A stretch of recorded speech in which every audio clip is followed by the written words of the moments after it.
हिंदू पंचांग के अनुसार वैशाख मास की शुक्ल पक्ष की एकादशी को मोहिनी एकादशी कहते हैं।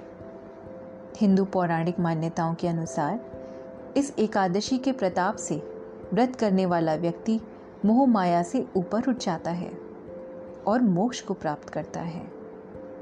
कहते हैं भगवान विष्णु ने वैशाख शुक्ल एकादशी के दिन ही मोहिनी का रूप धारण कर असुरों को मोह पाश में बांध दिया था और सारा अमृतपान देवताओं को करा दिया था।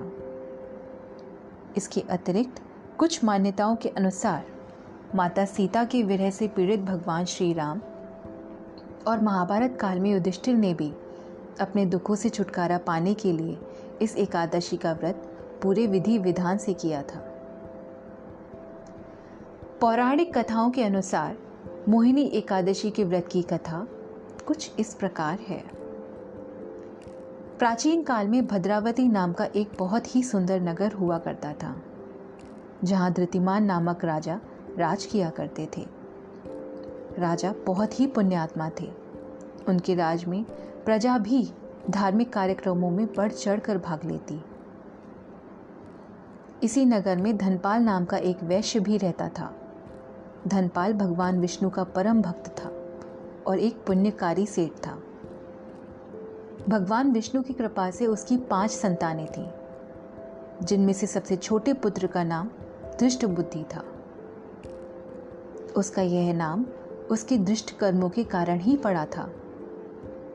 बाकी के 4 पुत्र पिता की तरह ही नेक थे, लेकिन धृष्टबुद्धि ने ऐसा कोई पाप कर्म नहीं छोड़ा जो उसने न किया हो, जिससे तंग आकर पिता ने उसे उसके घर से निकाल दिया। भाइयों ने भी पापी भाई से नाता तोड़ लिया। अब जो धृष्ट बुद्धि पिता और भाइयों की मेहनत पर ऐश करता था, वह दर दर की ठोकरें खाने लगा। ऐशो आराम तो दूर, उसके पास खाने को भी कुछ ना बचा। एक दिन उसके पूर्व जन्म के किसी पुण्य कर्म का उदय हुआ और वह भटकते भटकते कौंडिल्य ऋषि के आश्रम में जा पहुंचा और वह महर्षि के चरणों में गिर पड़ा। महर्षि को अपनी पूरी व्यथा बताई और पश्चाताप का उपाय जानना चाहा। उस समय ऋषि मुनि शरणागत का मार्गदर्शन अवश्य किया करते थे और पातक को भी मोक्ष प्राप्ति का उपाय बता दिया करते थे। ऋषि ने कहा, वैशाख शुक्ल की एकादशी बहुत ही पुण्य फलदायी होती है। इसका उपवास करो, तुम्हें मुक्ति मिल जाएगी।